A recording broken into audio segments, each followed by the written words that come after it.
नमस्कार दोस्तों, आपका R S nursing career point में फिर से स्वागत करता हूं। आज आपके सामने ब्लड एमसीक्यू पार्ट 3 लेके आए हैं।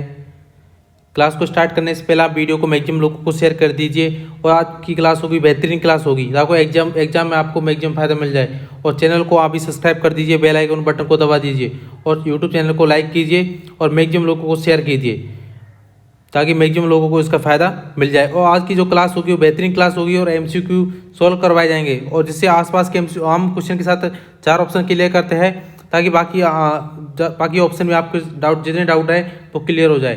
क्लियर, स्टार्ट करते हैं बेहतरीन क्लास की। क्वेश्चन नंबर फर्स्ट आपके सामने। Question number first, bleeding time is prolonged in all of the following except का सवाल पूछा है कि ब्लीडिंग टाइम सब में इंक्रीज होता है एक को छोड़ के। ब्लीडिंग टाइम सब में इंक्रीज होता है एक को छोड़ के।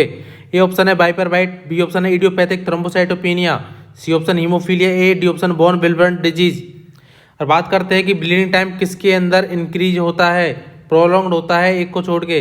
देखिए बाइपरबाइट के अंदर इंक्रीज होता है, इडियोपैथिक के अंदर इंक्रीज होता है, लेकिन बोन विल्बर्न डिजीज के अंदर इंक्रीज होता है, लेकिन हीमोफीलिया के अंदर इंक्रीज नहीं होता। ये इंपॉर्टेंट बात है। तो करेक्ट आंसर क्या होगा? C is the correct answer. क्यों? क्योंकि ब्लीडिंग टाइम होता है, हीमोफीलिया के अंदर ब्लीडिंग टाइम होता है, उसमें कोई चेंज नहीं आता है, कहता है अनचेंज्ड, कोई भी चेंज नहीं होता। लेकिन इसके अंदर सिर्फ क्लोटिंग टाइम सीटी या बात करते हैं क्लोटिंग टाइम होता है, क्लोटिंग टाइम या फिर एपीटीटी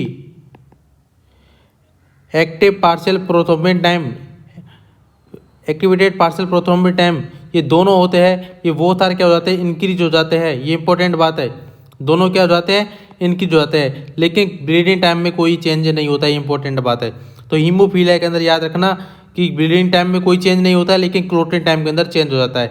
बाकी बाइपरबाइट, इडियोपैथिक थ्रोम्बोसाइटोपेनिया, बॉल विल्बर्न डिजीज के अंदर ब्लीडिंग टाइम प्रोलॉन्ग्ड हो जाता है। ये इंपॉर्टेंट बात है। तो करेक्ट आंसर हमारा क्या होगा? C is the correct answer. Next question, the last product in the process of blood coagulation. Blood coagulation का लास्ट कोगुलेशन कौन सा है? अब बात करते हैं कि A option fibrin, thrombin, thromboplastin, prothrombin. Clear? तो लास्ट प्रोडक्ट पूछा है कि ब्लड क्लोटिंग फैक्टर के अंदर लास्ट प्रोडक्ट क्या होगा? फैक्टर के अंदर लास्ट प्रोडक्ट क्या होगा? देखिए हम इसको पीपीटी के माध्यम से समझते हैं कि फिर आपको इसका डाउट क्लियर हो जाएगा, क्योंकि एग्जाम में ब्लड क्लोटिंग फैक्टर से इंपॉर्टेंट क्वेश्चन बनते हैं। अब पीपीटी के माध्यम से देखते हैं, उसके बाद हम इसका आंसर देखेंगे। देखिए क्लोटिंग फैक्टर होते हैं, क्लोटिंग फैक्टर की बात करते हैं, क्लोटिंग फैक्टर की बात करते हैं तो उसकी ट्रिक है एक, fresher party tonight comes let's sing and call senior please have fun. Clear? ये हम इस ट्रिक से द्वारा याद कर सकते हैं। देखिए एफ होता है फिब्रिनोजन, जो फर्स्ट नंबर का होता है फिब्रिनोजन, सेकंड है प्रोथ्रोम्बिन, थर्ड है टिश्यू फैक्टर, फोर्थ है कैल्शियम, फिफ्थ है लेवल फैक्टर, देन 6 नंबर का होता है, very very important question, 6 number का होता है वो क्या होता है? एब्सेंट होता है, एब्सेंट होता है। क्लियर? ये इंपॉर्टेंट बात है। तो एग्जाम में सवाल पूछ सकता है कि कौन से नंबर का एब्सेंट होता है, तो वो 6 नंबर का एब्सेंट होता है। बहुत बार पूछो वो सवाल। क्लियर? उसके बाद 7 होता है स्टेबल फैक्टर, 8 होता है एंटी हीमोफिलिक, 9 होता है क्रिसमस, 10 होता है स्टुअर्ट पावर, 11 होता है प्लाज्मा थ्रोम्बोप्लास्टिन, 12 होता है हैगमैन और 13 होता है फिब्रिन स्टेबलाइजिंग फैक्टर। देखिए एग्जाम में सवाल पूछ सकता है कि टोटल कितने होते हैं ब्लड क्लोटिंग फैक्टर, तो टोटल कितने होते हैं? 13 होते हैं, लेकिन प्रेजेंट कितने होते हैं? प्रेजेंट कितने होते हैं? 12 होते हैं प्रेजेंट। यहाँ सवाल बन सकता है। और एब्सेंट कितने होते हैं? ये भी सवाल बनता है। तो एब्सेंट कितना होता है? 1। कौन से नंबर का एब्सेंट होता है? वो 6 नंबर का एब्सेंट होता है। ये इंपॉर्टेंट बात है। तो एफ होता है fibrinogen, P four prothrombin, T four tissue factor, C4 calcium, L4 level factor, S4 stable factor. इसकी ट्रिक के माध्यम से हम इसको याद कर सकते हैं। A4 होता है एंटी हीमोफिलिक, C4 होता है Christmas, S4 Stuart power, P4 होता है प्लाज्मा थ्रोम्बोप्लास्टिन, H4 होता है हैगमैन, F4 होता है फिब्रिन। देखिए नोट डाला हुआ है, 6 नंबर का फैक्टर होता है वो अननोन है, मतलब उसका कोई नेम नहीं है, एब्सेंट होता है। क्लियर? ऐसे अब क्वेश्चन में क्या पूछा हमारे में, देखिए कि लास्ट प्रोडक्ट क्या है in the blood coagulation. Last product क्या है हमारा? देखिए फिब्रिन। तो क्वेश्चन यहाँ से सवाल बन सकता है। तो क्वेश्चन आंसर ए क्या हो गया? करेक्ट आंसर हो गया, A is the correct answer. Next question. I hope आपको वीडियो पसंद आ रही होगी। अगर वीडियो पसंद आ रही है तो आप वीडियो को मैक्सिमम लोगों को शेयर करना ना भूले। नेक्स्ट क्वेश्चन देखिए, बहुत इंपॉर्टेंट सवाल। Tissue plasminogen activator TPA is to be administered to a patient in the trauma and emergency unit which of the following priority action. Question पूछा है, एक पेशेंट है उसको टिश्यू प्लाज्मिनोजन एक्टिवेटर चल रहा है, एडमिनिस्टर किया है पेशेंट को। पेशेंट कहाँ है? ट्रॉमा के अंदर है और इमरजेंसी यूनिट के अंदर है।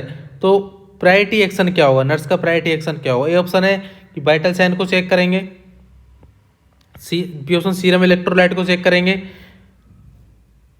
सी ऑप्शन है साइन ऑफ ब्लीडिंग चेक करेंगे, और डी ऑप्शन है ब्लड ग्रुपिंग को एंड क्रॉस मैचिंग को चेक करेंगे। क्लियर। और बात करते हैं जो टीपी होता है वो क्या होता है? थ्रोम्बोलाइटिक एजेंट होता है। टीपी क्या होता है? थ्रोम्बोलाइटिक एजेंट होता है। थ्रोम्बोलाइटिक एजेंट होता है। थ्रोम्बोलाइटिक एजेंट होता है। क्लियर। तो अगर बात करते हैं, अगर किसी पेशेंट को प्लाज्मिनोजन एक्टिवेटर चल रहा है तो हमेशा उसको क्या करते हैं हम? क्योंकि check sign of bleeding, C is the correct answer. क्योंकि इसमें जो risk increase risk of bleeding risk बढ़ जाती है ब्लीडिंग की। किसके अंदर? टिश्यू प्लाज्मिन एक्टिवेटर के अंदर। तो जो नर्स है उसको हमेशा क्या है, तो ब्लीडिंग के साइन चेक कर जाए। किसी पेशेंट को ब्लीडिंग हो रही है तो उसको क्या कर देना है? विद होल्ड कर देना है। आफ्टर दैट क्या करना है? Inform doctor. ये भी इंपॉर्टेंट बात है। After that inform the doctor. First withhold किया, उसके बाद डॉक्टर को इन्फॉर्म करना है। Tissue plasminogen activator the correct answer क्या होगा? C is the correct answer. Next question. Blood clotting time is considerably prolong in deficiency of. Blood clotting time prolong होता है कौन सी डेफिशिएंसी के अंदर? देखिए, ये इंपॉर्टेंट क्वेश्चन है। कौन सी डेफिशिएंसी ब्लड क्लोटिंग इंक्रीज होता है? सीटी क्लोटिंग टाइम क्या बोलते हैं? सीटी टाइम, क्लोटिंग टाइम। तो वो विटामिन के अंदर क्या होता है? क्लोटिंग टाइम क्या हो जाता है? इंक्रीज हो जाता है, प्रोलॉन्ग्ड हो जाता है। हम देखिए, विटामिन के को हम किस नाम से जानते हैं? Very very important. हम उसको एंटी हेमोरेजिक फैक्टर के नाम से जानते हैं। पूछो वो सवाल है कि एंटी हेमोरेजिक विटामिन किसको बोलते हैं? एंटी हेमोरेजिक विटामिन किसको बोलते हैं? वो बोलते हैं विटामिन के को। क्लियर। तो विटामिन के होता है वो कौन कौन से क्लोटिंग फैक्टर का सिंथेसिस करता है? ये भी पूछा वो सवाल है, कौन कौन से क्लोटिंग फैक्टर का सिंथेसिस करेगा?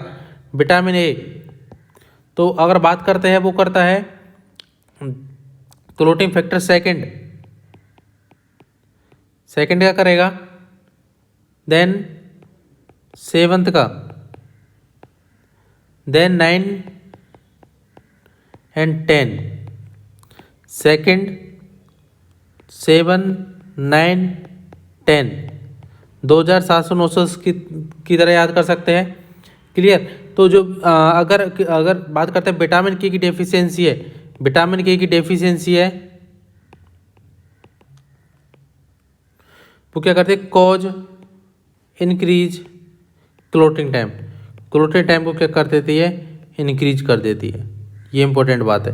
तो vitamin K is the correct answer, C is the correct answer. तो विटामिन के को हम क्या बोलते हैं? एंटी हेमोरेजिक फैक्टर बोलते हैं। किसके सिंथेसिस करता है? सेकंड का सिंथेसिस करेगा, 7 का करेगा, 9 का करेगा, 10 करेगा। और क्या करता है कि एक क्लोटिंग टाइम को इंक्रीज कर देता है vitamin K. C is the correct answer. Next question. A patient receiving warfarin को हम कोमेडिन के नाम से जानते हैं for pulmonary embolism. Which of the following is contraindicate by the patient on warfarin. देखिए, एक पेशेंट को क्या चल रहा है? वारफेरिन चल रहा है। क्वेश्चन एग्जाम सवाल पूछ, वारफेरिन चल रहा है। वारफेरिन क्या होता है कि एंटीकोगुलेंट होता है, एंटीकोएगुलेंट होता है। क्लियर। क्यों चल रहा है? पल्मोनरी एम्बोलिज्म में। तो विच of the following contraindicate the patient warfarin. अगर पेशेंट वारफेरिन पे है तो कौन सी ड्रग से इसको हम कॉन्ट्राइंडिकेट करेंगे? ये option ferrous sulphate, B option है एसिटाइल सैलिसिलिक एसिड, जिसको हम एस्प्रिन के नाम से जानते हैं। एस्पिरिन होती है, very very important. Put drug of choice in M I, in M I. M I क्या होता है? Myocardial infarction, myocardial infarction. Myocardial infarction drug of choice exam में सवाल, बहुत इंपॉर्टेंट सवाल बनता है फिर कॉम्पिटिटिव एग्जाम के हिसाब से कि एम आई के अंदर ड्रग ऑफ चॉइस क्या होती है? वो होती है एस्प्रिन। देन एटिनॉल, ये बीटा ब्लॉकर होती है, बीटा ब्लॉकर होती है। देन क्लोरोप्रोमाजिन, ये फर्स्ट साइकेट्रिक ड्रग है।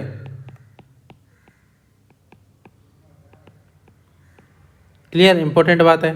अब क्वेश्चन के अंदर पूछा है कि वारफेरिन के साथ कौन सी ड्रग कॉन्ट्राइंडिकेट करते हैं। याद रखना, वारफेरिन के साथ हम एसिटाइल सैलिसिलिक एसिड या एस्प्रिन को कॉन्ट्राइंडिकेट करते हैं। क्लियर। अब बात करते हैं क्यों कॉन्ट्राइंडिकेट करते हैं। क्योंकि ये क्या कर सकता है? ब्लीडिंग टाइम को इंक्रीज कर सकता है, ब्लीडिंग करवा सकता है। क्या करता है? इंटरनल हेमरेज क्या कर सकता है? इंटरनल हेमरेज करवा सकता है, इंटरनल हेमरेज करवा सकता है। ये इंपॉर्टेंट बात है। क्लियर। तो करेक्ट आंसर क्या होगा? B is the correct answer, क्योंकि ये इंटरनल हेमरेज करवा सकता है। अगर पेशेंट को इंटरनल हेमरेज जाएगा तो प्रॉब्लम हो जाएगी, उस पेशेंट के अंदर टेकीकार्डिया होने लगेगा, टेकीकार्डिया होने लगेगा, पेशेंट शॉक के अंदर चला जाएगा, पेशेंट कहाँ चला जाएगा? शॉक के अंदर चला जाता है। क्लियर। अब बात करते हैं वारफेरिन के बारे में। देखिए वारफेरिन क्या होता है? एक ओरल एंटीकोगुलेंट होता है। क्लियर। जो इनिवेट करता है क्लोटिन फैक्टर किसको? 2, 7, 9, 10 को। जो विटामिन के कर रहा था 2, 7, 9, 10 को, ये भी 2, 7, 9, 10 को क्लोटिन फैक्टर को इनिवेट करता है। अब कहाँ यूज करते हैं इसका? प्रिवेंट एम आई, मायोकार्डियल इन्फ्रैक्शन के अंदर यूज करते हैं, स्ट्रोक के अंदर, थ्रोम्बोसिस के अंदर, after war replacement therapy and DBT. DBT क्या होती है? Deep vein thrombosis, deep vein thrombosis, ये इंपॉर्टेंट बात है। डीबीटी के अंदर क्या इसको यूज करते हैं? प्रिवेंट करता है स्ट्रोक से, एमआई से, इन सब चीज़ें ये प्रिवेंट करता है। डीबी के अंदर एक वेरी वेरी इंपॉर्टेंट कि हमें एक साइन देखने को मिलता है, उस साइन का नाम क्या है? बोलते हैं Homan sign, Homan sign, very very important. Homan sign देखने को मिलता है किसका? डीबीटी के अंदर। अब बात कर डोज कितना देते हैं? 5 to 6 mg पर डे देते हैं। देखिए वेरी वेरी जो क्वेश्चन अंदर पूछा, warfarin aspirin is contraindicate, very very important. Warfarin and aspirin क्या होती है? कॉन्ट्राइंडिकेट होती है, दोनों को एक साथ हम नहीं दे सकते। एंटीडोट क्या होगा वारफेरिन का? वो होता है विटामिन के, विटामिन के antidote of warfarin, very very important. इसका मैक्सिमम इफेक्ट कब आता है? 48 आवर्स के बाद। देन कॉम्प्लिकेशन की बात करते हैं, ये कॉनरेडी ह्यूनमैन सिंड्रोम करवा सकती है, या फीटल वारफेरिन सिंड्रोम की बात, या fetal warfarin syndrome.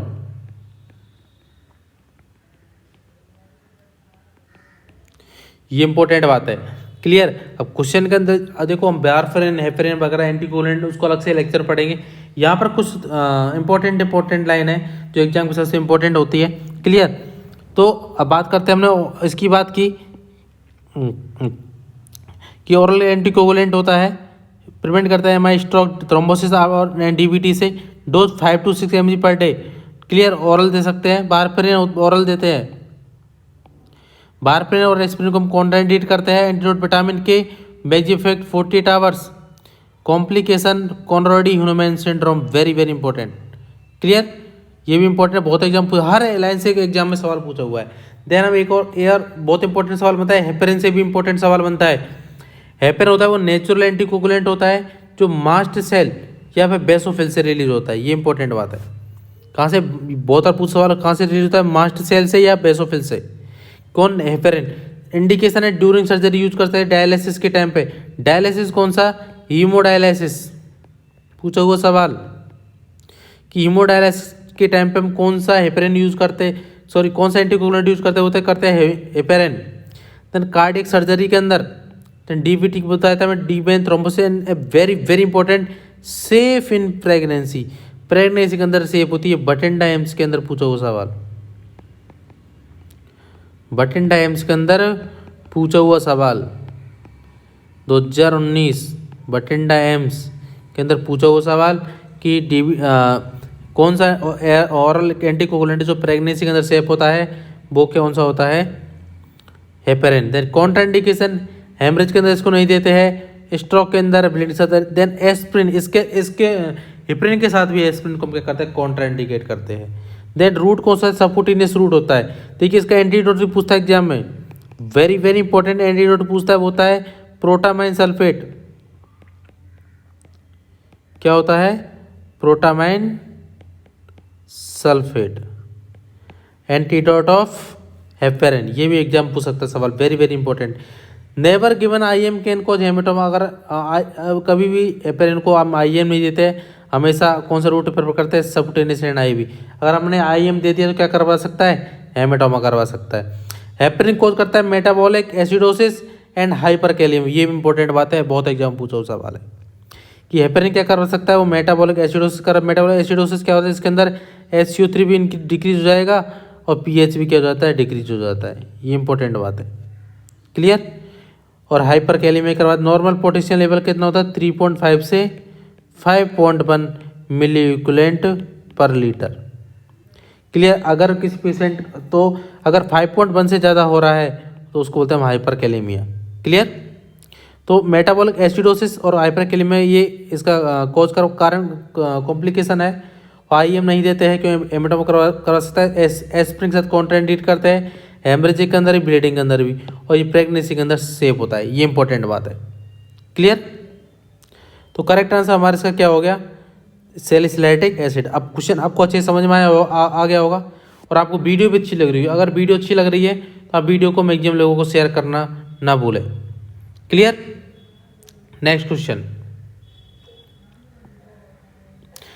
Normal bleeding time पूछा है। नॉर्मल ब्लीडिंग टाइम कितना होता है, क्लियर। अब बात करते हैं ब्लीडिंग टाइम, हम दो तरीके से देखते हैं। एक होता है duck method and IBM method. Duck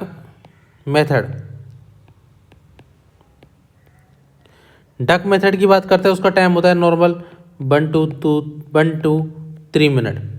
then duck method, sorry IBY method के लिए टाइम कितना होता है, वो होता है 1 to 9 मिनट। कितना, 1 to 9 मिनट, ठीक है। और बात करते हैं इसके लिए हम कहाँ पंचर करते हैं, वो करते हैं ईयर लो पर पंचर करते हैं। ईयर लो पर पंचर करते हैं, ये इंपॉर्टेंट बात है। कहाँ पंचर किया हमने, ईयर लो पे पंचर करते हैं, क्लियर।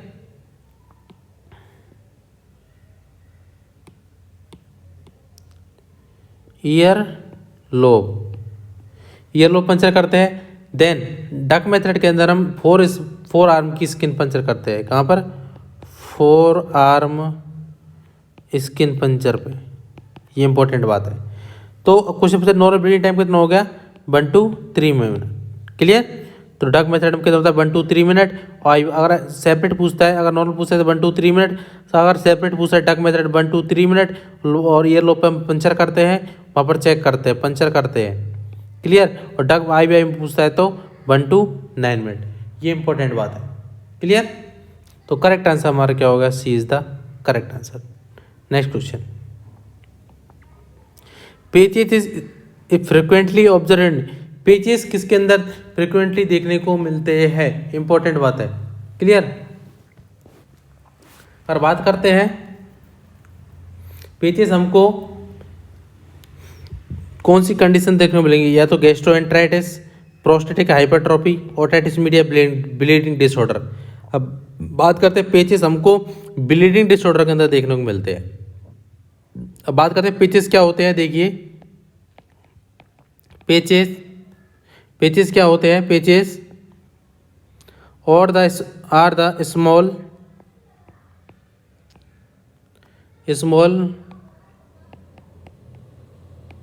पर्पलेस हेमरेजिक स्पॉट,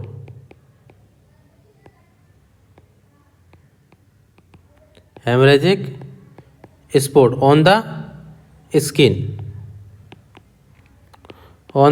और बात करते हैं कौन सी कंडीशन के अंदर, थ्रोम्बोसाइटोपिनिया के अंदर, ये इंपॉर्टेंट बात है। तो पेचेस किसके अंदर देखने को मिलते हैं हम, तो ब्लीडिंग डिसऑर्डर के अंदर, किसके अंदर, थ्रोम्बोसाइटोपिनिया के अंदर, ये इंपॉर्टेंट बात है। तो करेक्ट आंसर क्या होगा, D is the correct answer, clear. Next question. I hope आपको वीडियो पसंद आ रही है, और वीडियो पसंद आ रही है तो आप वीडियो को मैक्सिमम लोगों को शेयर करना ना भूलें, चैनल को सब्सक्राइब करें और वीडियो को मैक्सिमम लोगों को शेयर करें ताकि आपको मैक्सिमम फायदा मिले। और जो वीडियो डाली जाती है वो डेली डाली जाती है ताकि आपको एग्जाम में सारे डाउट क्लियर होते चले, और टॉपिक बाय टॉपिक वीडियो डाल रहे हैं ताकि आपको एग्जाम उसका फायदा मिले। Next question. ABO blood group was first discovered by, कि एबीओ ब्लड फर्स्ट डिस्कवर किसने किया था, वेरी वेरी इंपॉर्टेंट, कि एबीओ फर्स्ट डिस्कवर किसने किया था, वो किया था कार्ल लैंडस्टीनर ने। B is the correct answer. For Richard वो father of chemotherapy, father of chemotherapy 2020 PGI Chandigarh के अंदर पूछा सवाल। क्लियर। फादर ऑफ कीमोथेरेपी कौन, फादर ऑफ कीमोथेरेपी कौन है, फॉर एचार्लिच। तो कार्ल लैंडस्टीनर है वो एबीओ ब्लड ग्रुप के फाउंडर है। और कार्ल लैंडस्टीनर के बारे में और बात करते हैं हम। देखिए कार्ल लैंडस्टीनर ने एबीओ ब्लड ग्रुप फाउंड किया 1900, ये सारे सवाल पूछे हुए सवाल है 1900 के अंदर, लेकिन नोबेल प्राइज कब मिला 1930 के अंदर, और आर.एच. फैक्टर कब किया 1940 के अंदर। क्लियर। सबसे पहले किसके अंदर किया, रीसस मंकी के अंदर, रीसस मंकी के अंदर। क्लियर। तो आर.एच. फैक्टर 1940 के अंदर, नोबेल प्राइज 1930 के अंदर, देन ब्लड ग्रुप की खोज कब की 1900 के अंदर, आर.एच. फैक्टर 1940 के अंदर। एक क्वेश्चन पूछा है कि एमपी के अंदर पूछो सवाल है, एमपीसीएचओ के अंदर पूछो सवाल है कि ब्लड सर्कुलेशन का फाउंडर कौन है, वो होता है William Harvey, founder of blood circulation. कौन है, वो है विलियम हार्वे। ब्लड सर्कुलेशन का फाउंडर कौन है, वो है विलियम हार्वे। ये भी इंपॉर्टेंट सवाल है और ये एग्जाम में पूछा हुआ सवाल है। क्लियर। Next question. डब्ल्यूएचओ कौन, world health organisation, world health organisation जो हमें थीम देता है डब्ल्यूएचओ नर्सिंग, वो कौन देता है, डब्ल्यूएचओ देता है। Cut off point of diagnosis anaemia pregnancy adult women, ये जिपमर के अंदर पूछा हुआ सवाल है, और जिपमर के अंदर बहुत इंपॉर्टेंट सवाल, बहुत टफ पेपर होता है, बहुत इंपॉर्टेंट सवाल बनते हैं कि डब्ल्यूएचओ की कट ऑफ कितनी है diagnosis anaemia pregnant women adult के अंदर, वो होती है 11 gram. B is the correct answer, B is the correct answer. अब देखिए बात करते हैं 11 ग्राम की हम कट ऑफ की बात कर सकते हैं। देन अगर 7 to 9 है तो हम उसको बोलेंगे माइल्ड एनीमिया। देन 4 to 7 है उसको बोलेंगे moderate, moderate anaemia. Than less than 4 है उसको बोलेंगे सीवियर एनीमिया, सीवियर एनीमिया। ये इंपॉर्टेंट बात है। क्वेश्चन ने पूछा है डब्ल्यू कट ऑफ एनीमिया किसको बोलेंगे, बोलेंगे 11 ग्राम को। अगर 11 ग्राम के अंदर क्या बोलेंगे हम, एनीमिया। 7 to 9 तो माइल्ड एनीमिया, 4 to 7 तो मॉडरेट, और लेस देन 4 है तो सीवियर एनीमिया। ये इंपॉर्टेंट बात है। तो करेक्ट आंसर क्या होगा हमारा, B is the correct answer. Next question. All of the following are sign of anaemia in except, कि सारे साइन एनीमिया के हैं एक को छोड़ के। क्लियर। तो एक एक्सेप्ट सवाल है, मतलब एक क्वेश्चन रॉन्ग है कि patient yellowish of the skin, बिल्कुल रॉन्ग बात है। येलो स्किन नहीं होती है। स्किन के अंदर कैसी स्किन होती है, स्किन कैसी होती है, लैक ऑफ कलर हो सकता है, लैक ऑफ कलर या बात करते हैं हम पेलर कलर की, पेलर कलर की स्किन हो जाती है। टेकीकार्डिया होता है, बिल्कुल सही बात है। डिस्फिनी होता है, लेथार्जी होता है, ये भी सही, बिल्कुल सही बात है। क्लियर। तो करेक्ट आंसर क्या होगा, A is the correct answer. Correct answer A is the correct answer. Yellow skin होती है वो हाइपर बिलिरूबिनिया जॉन्डिस के अंदर होती है, हाइपर बिलिरूबिनिमिया। जहाँ पर बात करते हैं हम जॉन्डिस, जिसके अंदर ड्रग ऑफ चॉइस क्या होती है, फिनोबार्बिटोन,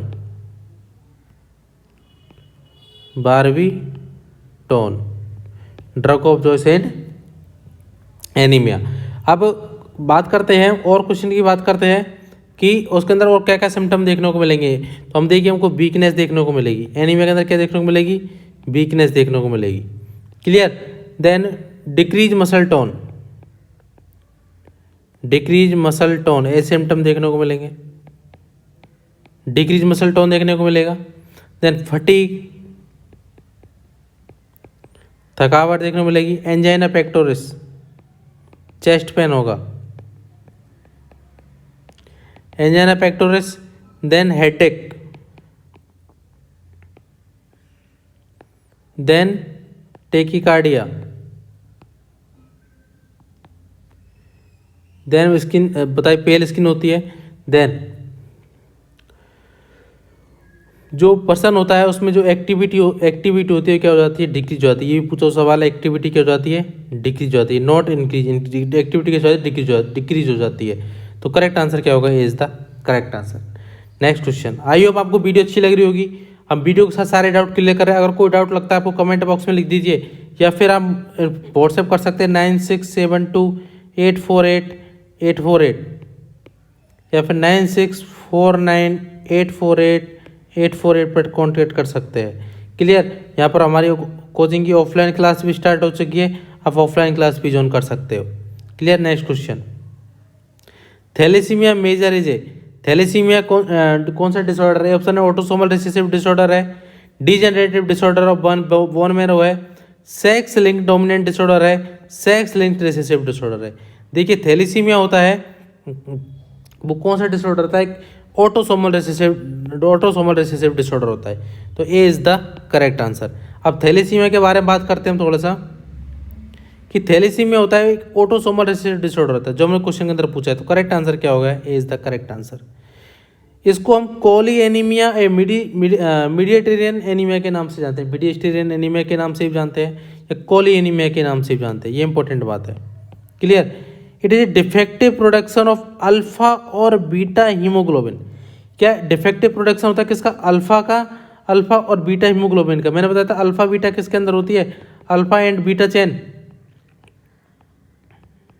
होती है एडल्ट के अंदर। देन मैंने बात की अल्फा एंड गामा होती है इन्फेंट के अंदर। क्लियर। तो हमने बात की इन्फेंट के अंदर होती है, तो हमने बात की हीमोग्लोबिन, तो पॉलीपेप्टाइड चेन हो रही, decrease synthesis of beta chain. Very very important कि जो बीटा चेन उसका क्या होता है, डिक्रीज सिंथेसिस होता है। बहुत बार पूछा हो सवाल कि कौन सी चेन का डिक्रीज सिंथेसिस होता है, वो होता है बीटा चेन का। उसकी वजह से कौन सा होता है, थैलेसीमिया डिसऑर्डर होता है।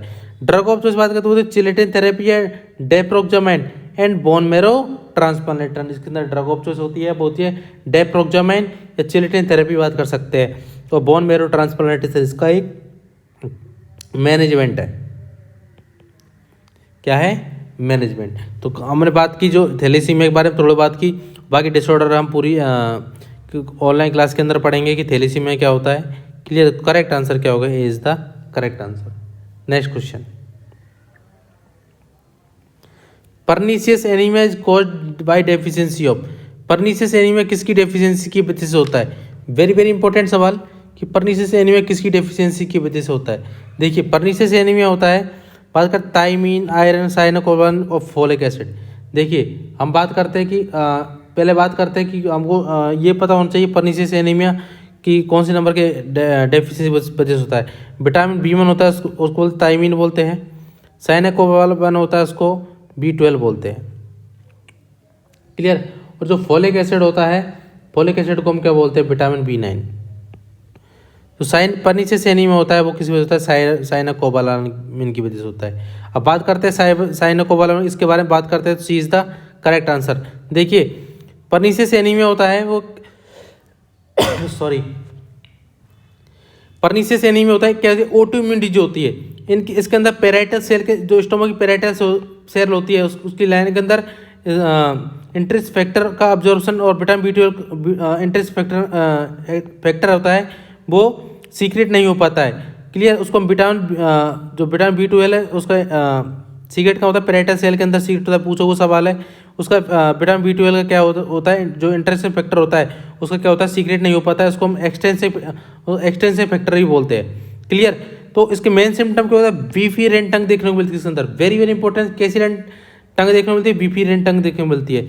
इसमें टेस्ट करते हैं हम, स्लिंग टेस्ट करते हैं। कौन सा टेस्ट करते हैं? स्लिंग टेस्ट करते हैं। बहुत पूछा वो सवाल, वेरी वेरी वेरी इंपॉर्टेंट सवाल, और आपके नोट सेट ये इसके हिसाब से सवाल बहुत इंपॉर्टेंट सवाल कि अगर किसी पेशेंट को परनीसियस एनीमिया है तो उसके लिए हम टेस्ट मीजर करने के लिए हम किसका मीजर करेंगे? हम यूरिन आउटपुट मीजर करते हैं। Very very very important, very very important. क्या करते हैं? मीजर आउटपुट करते हैं।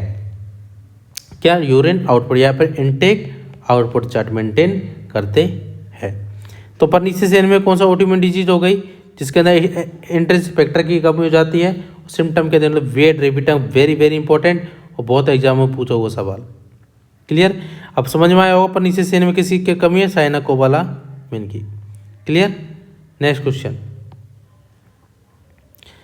इसके अंदर एक चीज और हम बात करते हैं कि हमें पता होना चाहिए कि कौन सा विटामिन बी वन होता है। जैसे विटामिन की बात करते हैं, विटामिन 2 टाइप के विटामिन होते हैं, water soluble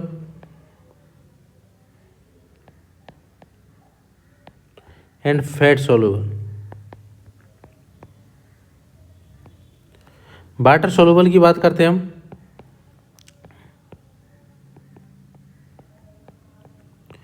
vitamin A, D, ई, के। फैट के अंदर 2 होती है, बी एंड सी।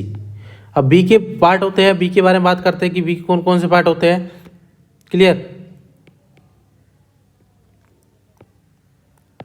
देखिए, क्योंकि एग्जाम में सवाल पूछ सकता है। देखिए, हम पहले सारे विटामिनों के नाम याद करते हैं। पहले विटामिन ए की बात करते हैं। विटामिन ए का नाम क्या होता है? वो होता है रेटिनॉल। ये लिख लीजिए आप, बहुत इंपॉर्टेंट है एग्जाम के हिसाब से। क्या नाम है? रेटिनॉल।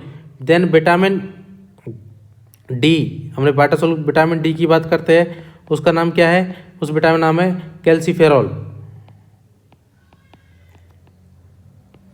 देन विटामिन ई, वो थी टोकोफेरॉल। देन विटामिन के होता है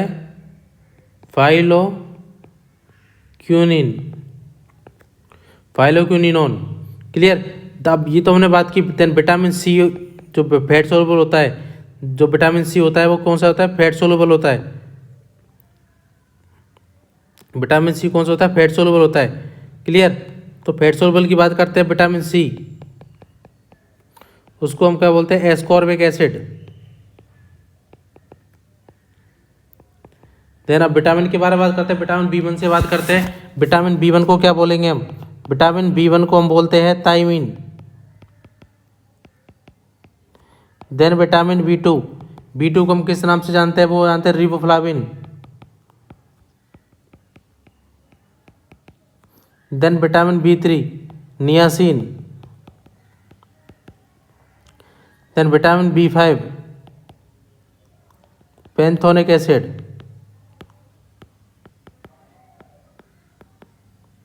देन विटामिन बी6 पायरोडॉक्सिन।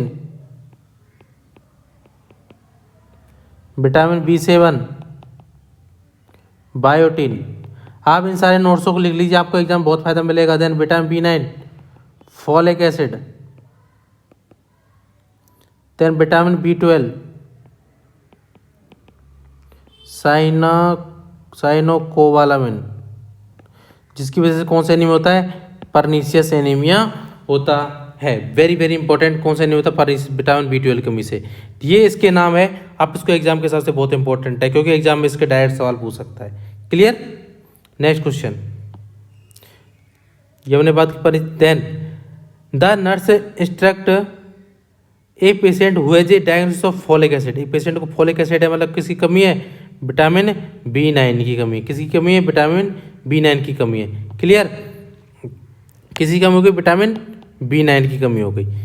तो anaemia to increase intake of which of the following food. और उस एनीमिया है उस पर्सन को, तो उस पर्सन को हम कौन सा वेजिटेबल देंगे? वेरी वेरी इंपॉर्टेंट सवाल। उस पेशेंट को हम तो सिट्रस फूड नहीं देते हैं। सिट्रस फूड विटामिन सी के अंदर, डेली प्रोडक्ट नहीं देते हैं, विटामिन बी12 के अंदर देते हैं। Fish and poultry. पोल्ट्री क्या होती है? जो मुर्गी पालन करते हैं, जो हम चिकन वगैरह खाते हैं, जो मुर्गी पालन करते हैं वो देंगे। तो ये भी रॉन्ग बात हो गई। क्लियर? तो करेक्ट आंसर क्या, सॉरी सी करेक्ट रॉन्ग हो गया।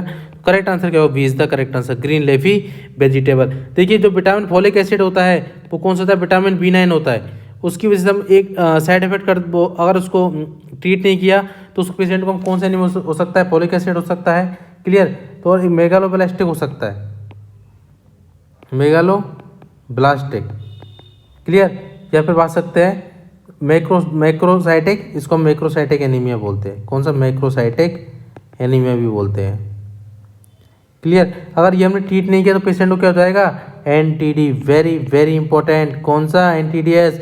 मतलब एनटीडीएस क्या होता है? Neural tube defect, neural tube defect हो सकता है। Very very important. तो करेक्ट आंसर क्या होगा? B is the correct answer. इसे प्रिवेंट करने के लिए हम इस पर्सन को क्या देते हैं? विटामिन B9 देते हैं, एनटीडीएस से प्रिवेंट करने के लिए। क्लियर? ओके दोस्तों, आज के लिए इतना ही। नेक्स्ट वीडियो मिलेंगे आपके साथ पार्ट 4 के साथ। आई होप आपको वीडियो पूरी कंप्लीट समझ में आई होगी। आप वीडियो को मैक्सिमम से मैक्सिमम लोगों को शेयर करें, वीडियो को शेयर करना ना भूलें। देन चैनल को सब्सक्राइब करें और मैक्सिमम लोगों को वीडियो शेयर करें। Okay, thank you. मिलते हैं नेक्स्ट वीडियो के साथ।